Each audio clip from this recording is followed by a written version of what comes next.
Hello everyone, Sherry here and welcome to a brand new video. In this video, I'll take you guys in detail on the AI, batting and physics slider settings which I use when I play Cricket 19 to get the best test match possible. A disclaimer though, this is purely based on my gameplay experience and you might need to alter this based on how you guys play, and also it has a dependency on how your players are skilled, and also the results will vary on the opposition you play as well. But one thing for sure, this is definitely the best settings I have for test matches, so let's get right to it.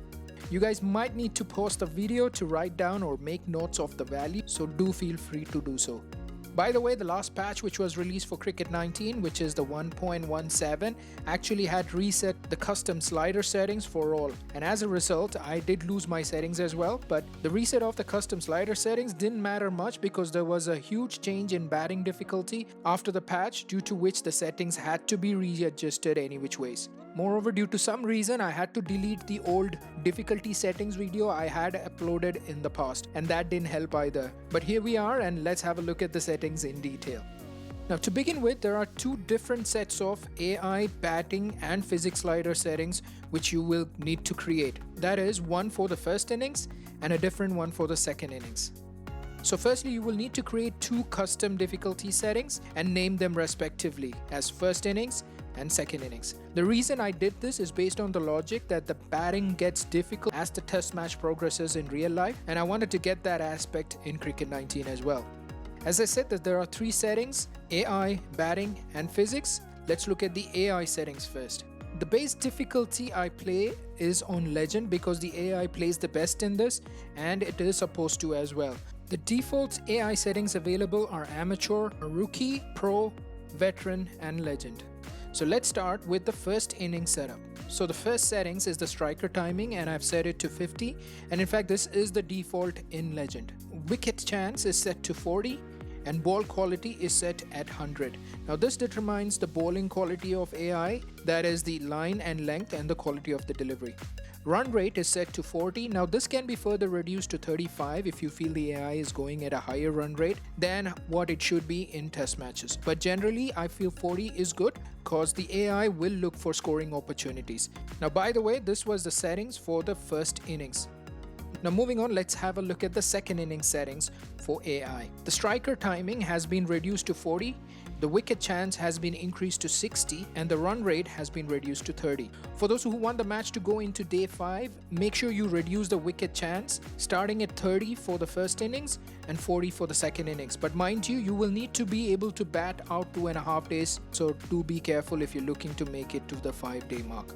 Now moving on, it's the batting settings. And to start off, let's look at the first inning setting. Short replacement is off and footwork required is on by default. Ball marker display timing, this denotes the circle around the bowler's arm while the AI bowls, denotes what length the ball will be bowled at, and this value is set at 16. Early short timing window is set to 2, late short timing window is set to 15, short timing difficulty is set to 80, advanced short timing is at 60, skill striker bonus is at 0. Foot placement difficulty is at 56, ball quality influence is at 90, ideal input power boost is at 20, poor input power penalty is at 90, power boost timing window is at 15, power boost timing window for full toss is at 15, edges on good input influence is 5, edges on OK input influence is 35, edges on poor input influence is 95, edges due to low striker skill influence is 1,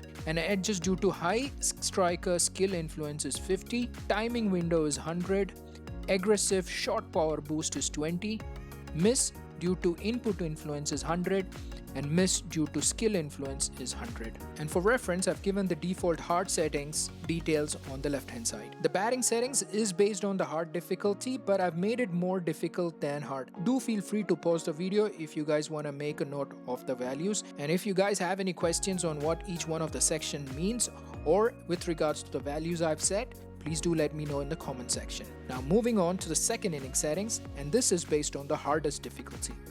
By the way, this is a really challenging settings, and if you're already struggling with the first inning settings, feel free to continue to use the first inning settings when you're actually playing the second innings, and move on to this settings only once you're ready for a challenge.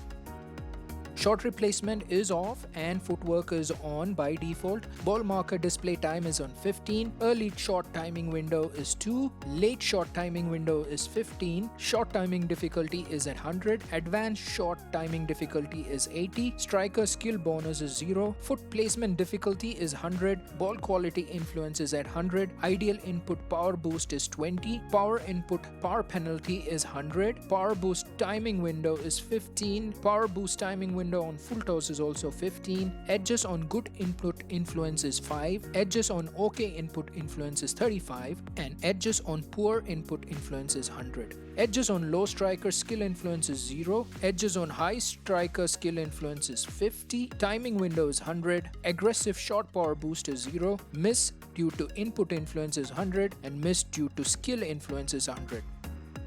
Similarly, on the left hand side, I have given the hardest default settings so that you can compare.